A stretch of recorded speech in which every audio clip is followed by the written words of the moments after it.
दोस्तों, आप सभी लोगों ने सुना होगा कि कुछ लोग गिरते हुए मार्केट में भी बहुत सारा पैसा कमा जाते हैं। आखिरकार ये पैसा कमाने का एक ज़रिया है शॉर्ट सेलिंग, जिसमें मार्केट लगातार गिर रहा है या बहुत कम वैल्यूएशन होती जा रही है, उसके बावजूद भी लोग बहुत ही अच्छा खासा मुनाफा कमा के उस दिन निकलते हैं। तो उसी में से एक तरीका है शॉर्ट सेलिंग का, तो आज हम बात करेंगे शॉर्ट सेलिंग के बारे में। बेसिकली दोस्तों, होता क्या है कि कोई कंपनी, एक्स कंपनी का शेयर है जो आपको लग रहा है कि आज ये गिरेगा, या कोई आपके पास ऐसी इन्फॉर्मेशन या न्यूज़ ऐसी आ रही है कि अब ये कंपनी का शेयर गिरेगा, तो आप क्या करते हैं कि आप उस शेयर को सुबह बेच देते हैं। तो जैसे आपने उसको बेचा और जब कभी उसका भाव कम हुआ तो उसमें परचेज कर लेते हैं, यानी कि शेयर सुबह आपने बेचा, मान लीजिए कोई शेयर आपने 1000 का बेचा और उसका भाव 980 आ गया, तो आपने उसको 980 पे उसी दिन वापस खरीद लिया, तो आपके 20 रुपए का मुनाफा आपको हो गया। बाकी ब्रोकरेज वगैरह काट के वो जो पैसा आपको मिल जाएगा। अब दोस्तों, होता क्या है, कई बार मान लीजिए आपके पास कोई एक्स कंपनी का शेयर आज आपको लग रहा है गिरेगा, लेकिन क्योंकि वो शेयर आपके पास है नहीं, आपके पोर्टफोलियो में वो शेयर है नहीं, तो पोर्टफोलियो में वो शेयर नहीं है, तो अब आप क्या करेंगे, आप अपने ब्रोकर से कहेंगे कि भाई मैं इस शेयर को बेचना चाहता हूँ।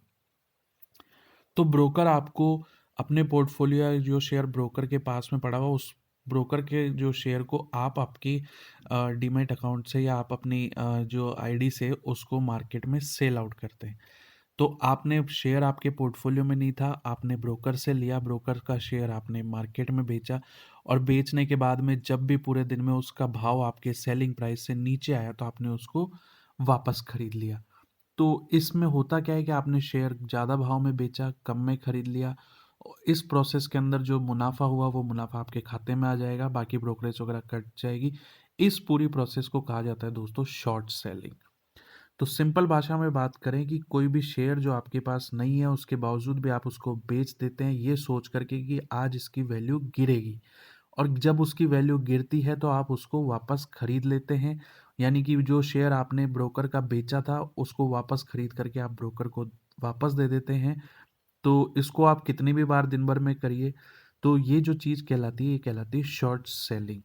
तो एक मैं यहाँ पे एक एग्जांपल लेता हूँ एचसीएल टेक्नोलॉजी का, जिसको आज आप शॉर्ट सेल करने वाले हैं। मान लीजिए जैसे ये शेयर की प्राइस चल रही है करंट में 1990 रुपये। तो 1990 पे आपने आपके ब्रोकर से शेयर लिया और 1990 पे उसको मार्केट में बेच दिया। 1990 पे आपने उसको मार्केट में बेच दिया और ये सोच करके बेचा कि मैं इसमें जो है कि इसका जो टारगेट है वो 1950 रुपये के आसपास आ जाएगा, यानी कि मैं इसमें 2000 रुपये के आसपास कमा लूँगा अगर मैंने 50 शेयर बेचे हैं। यानी कि 1990 पे शेयर बेचा, आपको एक्सपेक्टेड है 1950 इसका भाव आने वाला है, टोटल डिफरेंस 40, और आपने टोटल शेयर बेचे हैं 50, तो आप चाहते हैं कि भाई 2000 रुपये का मेरे यहाँ पे मुनाफा हो जाएगा। तो सबसे पहले तो दोस्तों एक चीज़ आपको ध्यान रखनी है, शॉर्ट सेलिंग की जो ड्यूरेशन है ना, वो इंट्राडे वाली ही रहती है। इंट्राडे में ही आपको काम करना है, यानी कि जो शेयर आज आपने बेचा है उसको आज ही खरीद के वापस ब्रोकर को देना है। अगर आपने ऐसा नहीं किया तो आपके ऊपर बहुत सारी पेनल्टीज लगने वाली है। पहले एग्जांपल को समझते हैं कि आपने 1990 में शेयर बेचा और 50 शेयर आपने बेच दिए। आपके ध्यान रखिए, आपके पोर्टफोलियो में ये शेयर नहीं है अभी, आपने ब्रोकर से लिया है और आपने उसको बेच दिया। आप चाहते हैं कि 1950 का भाव आएगा, मैं इसको वापस खरीद लूँगा। तो जैसे 1950 का भाव हुआ, आपने 50 शेयर वापस खरीद लिए, आपको 2000 रुपये का मुनाफा हो गया, जो आपके खाते में आ गया, और जो आपने शेयर वापस खरीदा वो ब्रोकर के अकाउंट में वापस चला गया। तो इस पूरी प्रोसेस को कहा शॉर्ट सेलिंग। अब मान लीजिए आपका ये शेयर आपने 1990 में बेचा, अब आप सोचते हैं कि ऐसा तो है नहीं कि ये गिरेगा, क्योंकि तो आपने एक चांस लगाया था कि ये गिरेगा, लेकिन हो सकता है ना गिरे, ये बढ़ जाए। तो बढ़ने के बाद में भी एक ऑप्शन आता है दोस्तों, हमेशा कहा जाता है स्टॉप लॉस लगा के रखिए। तो आप आपका लॉस भी उस टाइम ध्यान रखिए कि मेरे को कितने का लॉस लेना है।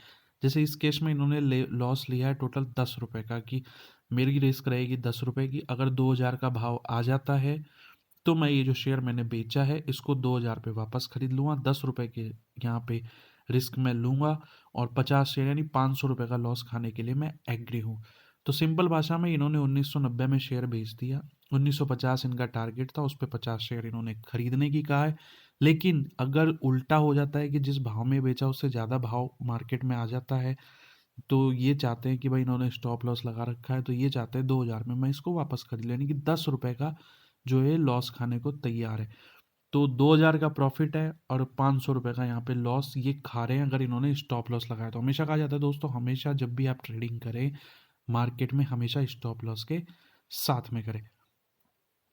आगे बात करते हैं दोस्तों कि ये तो बहुत आसान आपको नज़र आ रही होगी चीज़ें कि भाई बिल्कुल आसान तरीके से मैंने एक शेयर बेचा, दिन भर में मैंने उसको वापस खरीद लिया, तो ये एक इंट्राडे ट्रेडिंग के तौर पे मेरे सामने आ गया। लेकिन मान लीजिए कोई शेयर आपने आज बेच दिया, कोई शेयर आज आपने बेच दिया।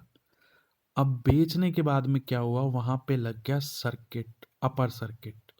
अपर सर्किट यानी कि खरीदने वाले बहुत सारे आ गए, लेकिन अब आपने तो आपका शेयर बेच दिया और अब आपको वो शेयर खरीद करके वापस ब्रोकर को देना है। ध्यान रखिए, आपने शेयर बेच दिया लेकिन लग गया है अपर सर्किट। अपर सर्किट लगने का मतलब ये हो गया कि अब आप वो शेयर को खरीद नहीं सकते। खरीद अगर आपने ऑर्डर लगा के रखा, हो सकता है एग्जीक्यूट हो जाए। अगर एग्जीक्यूट नहीं हुआ और अपर सर्किट लगा हुआ है तो आप वो शेयर को, क्योंकि आप वापस मार्केट में बाय नहीं कर सकते क्योंकि सेलर ही नहीं है। सेलर नहीं है तो अब दिक्कत आपकी आएगी, अब आपकी लगने लगेगी यहाँ पे पेनल्टी। और पेनल्टी लगेगी क्योंकि T+2 सेटलमेंट डे है, उस दिन आपकी लगेगी पेनल्टी। पेनल्टी लगना या डिफ़ॉल्ट होना कहा जाता है शॉर्ट डिलीवरी, यानी कि आपने शेयर बेच तो दिया, आपके खाते में था नहीं, अब आपने उसको वापस परचेज नहीं किया, this is called a short delivery. तो शॉर्ट डिलीवरी के केस में क्या होता है दोस्तों कि यहाँ पे आपका जो पेनल्टी है वो सामने वाला लगाने लग जाता है। एक चीज़ ज़रूर ध्यान रखिए दोस्तों कि जब भी आप शेयर मार्केट में जैसे फॉर एग्जांपल हम लोग ज़ेरोधा में सबसे ज़्यादा ट्रेडिंग करते हैं, तो मान लीजिए आपने कोई शॉर्ट सेलिंग करी। शॉर्ट सेलिंग करने के बाद में आपको उसका वापस परचेज ऑर्डर लगा के रखना है। अगर आपने परचेज ऑर्डर वापस नहीं लगाया तो लगभग 3:20 के आसपास ज़ेरोधा ऑटोमेटिक आपका पोजीशन को स्क्वायर ऑफ कर देगा।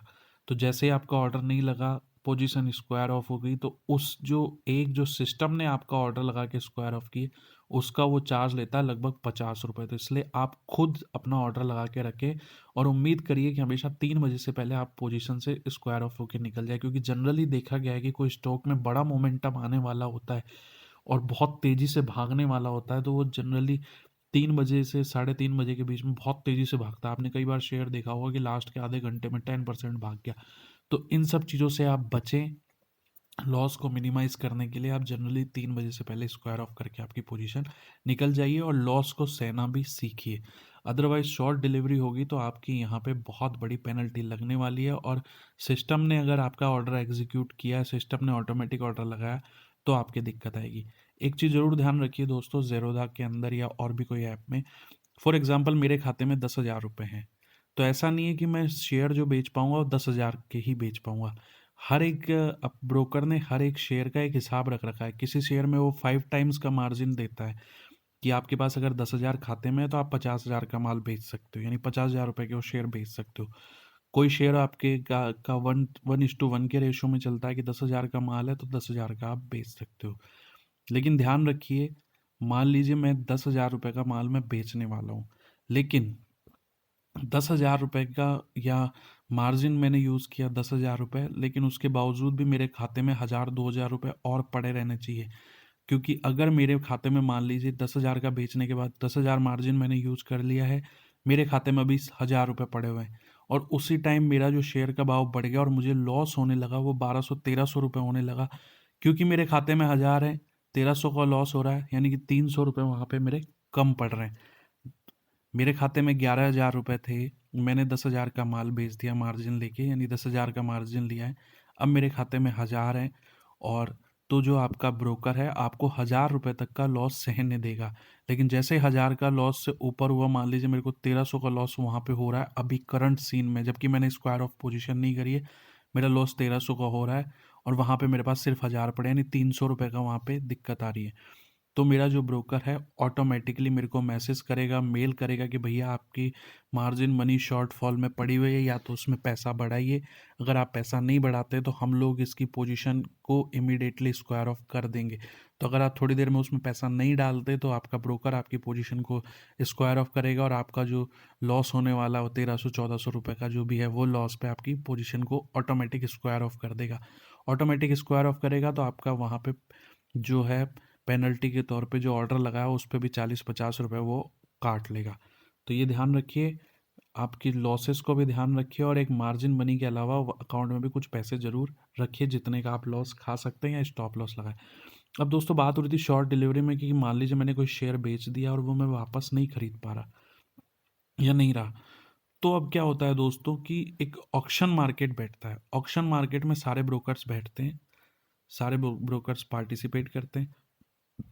उसमें वो शेयर्स की बारे में डिटेल होती है कि जो शेयर मार्केट से बिक तो गया लेकिन खरीदा नहीं गया, तो किसी ब्रोकर के पास में अगर वो शेयर पड़ा हुआ है या किसी दूसरे, इस ऑक्शन मार्केट में सिर्फ जो मेंबर्स होते हैं एक्सचेंज के, यानी कि आम लोग या रिटेलर्स वगैरह नहीं बैठते, सिर्फ आपका ब्रोकर बैठेंगे वहाँ पे। और उसमें ये होगा कि किसी दूसरे ब्रोकर के पास में मान लीजिए वो शेयर है, तो वो शेयर सामने वाला ब्रोकर जिसके शॉर्ट सेलिंग हुई है, जो वहाँ पे जो वापस नहीं खरीद पाया, शॉर्ट डिलीवरी हो गई है उसकी, वो उससे खरीदेगा। वहाँ पे आपका भाव तय होगा। वहाँ पे अगला जो भाव मांगता है उस भाव में उसको वो पेमेंट करना पड़ेगा, क्योंकि सेटलमेंट करना है T+2। और वो जो भाव हो सकता है, मान लीजिए 100 रुपये का शेयर है, अगले ने भाव मांगा 120, तो 120 रुपये उसको पेमेंट करने पड़ेंगे। 120 की जो पेनल्टी है वो आपके यहाँ पे लगेगी। तो इसलिए ज़रूर ध्यान रखिए कि जब भी आप शॉर्ट सेलिंग करें तो ऐसे शेयर्स को चुनें जिनका जो ब्रैकेट है वो 20-20% का है। 5-5% वालों से को जनरली अवॉइड करिए। और दूसरी बात, सर्किट में रहने वाले स्टॉक से दूर रहिए, बहुत ज़्यादा फ्लक्चुएट होने वाले स्टॉक से दूर रहिए। पैसे ज़रूर कमाइए शॉर्ट सेलिंग में, लेकिन शेयर जो है वो बढ़िया चुनिए। ऐसा शेयर चुनिए जो अच्छा खासा ट्रेड होता है, चलता रहता है, मार्केट मूवमेंट करता है, और हर वक्त अवेलेबल है। ऐसा नहीं है कि कोई सर्किट में लग गया तो उसको आप कर रहे हैं। इन सब शेयरों से दूर रहिए, अदरवाइज़ आप बहुत बड़ी मार्जिन पेनल्टी खा करके उठेंगे। तो दोस्तों ये थी आप लोगों के लिए छोटी सी जानकारी कि आखिरकार शॉर्ट सेलिंग क्या होती है, शॉर्ट सेलिंग में हम लोग किस तरीके से कमाते हैं। इसके बारे में और भी डिटेल से बात करेंगे। अभी के लिए इतना ही। बात पसंद आए तो प्लीज़ चैनल को लाइक एंड सब्सक्राइब जरूर करिए। Thank you very much.